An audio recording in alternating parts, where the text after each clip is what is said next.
this quotation is known of St. Francis of Sales. And first we have to say that one author or two or three are not the entire Catholic tradition, and they are not the magisterium as such, no? The authors. So they are not speaking as a council, as a document of a pope. It is an opinion. So we have to distinguish the doctrine of faith, dogma, and opinion of theologians. So this is only an opinion, and this is this never happened in the history of the Church, that a pope was a formal heretic and then lost his office because of this. So never.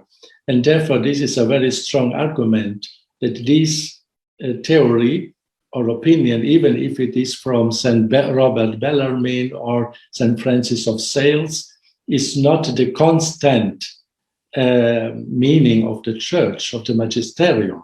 And it was not proclaimed by no pope, this theory. And therefore, it is a weak theory. It is an opinion, even if the saint, he is not infallible, St. Francis. And so we have to, and I think it is impossible that a pope loses his office because it never happened first. And then it is completely an impossibility in the practical way. We have to be we have to use the common sense, just use the common sense and logics. In this case, there is no practical solution. Even if he will lose, then there will be a great discussion in the church and debate if he is really heretic or not. So the cardinals will discuss and fight one against the other. One group will say, okay, he is heretic. The other says, not yet, not formally. And then one group will elect a new pope, and the other says, no, we will keep with the old one because we are not convinced of this. And then we will have a huge confusion, which we already had in the history of the church several times, especially the great schism in the 14th, 15th century. And this will more damage the church to have 2 or 3 popes, so-called popes, and then to,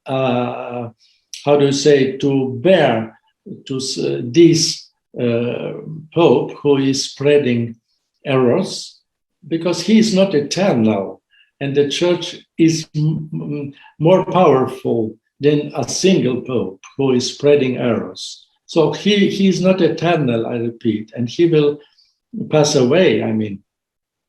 And God is the head of the church, and we have not to follow a pope who is spreading errors. And we will stick to the catechism and wait until comes the next pope. And God will provide for his church because it is his church, not ours.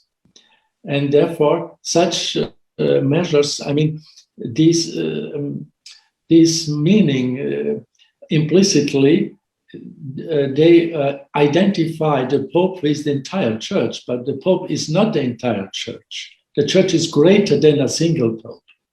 And I repeat, the church is stronger than a single Pope and will overcome even such a Pope, which is rare in the history of the church.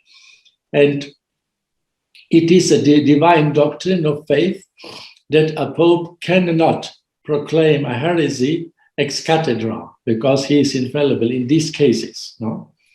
And in other cases, when he is not speaking ex cathedra and not definitively, he can make a mistake, an error, but he will not proclaim this for us to accept this, because this would be against, I repeat, the dogma of the infallibility of the Pope. And God will not allow this, because otherwise the gates of the hell will prevail against the church. So we have to have more confidence in the divine providence and that the church is ultimately in the hands of God.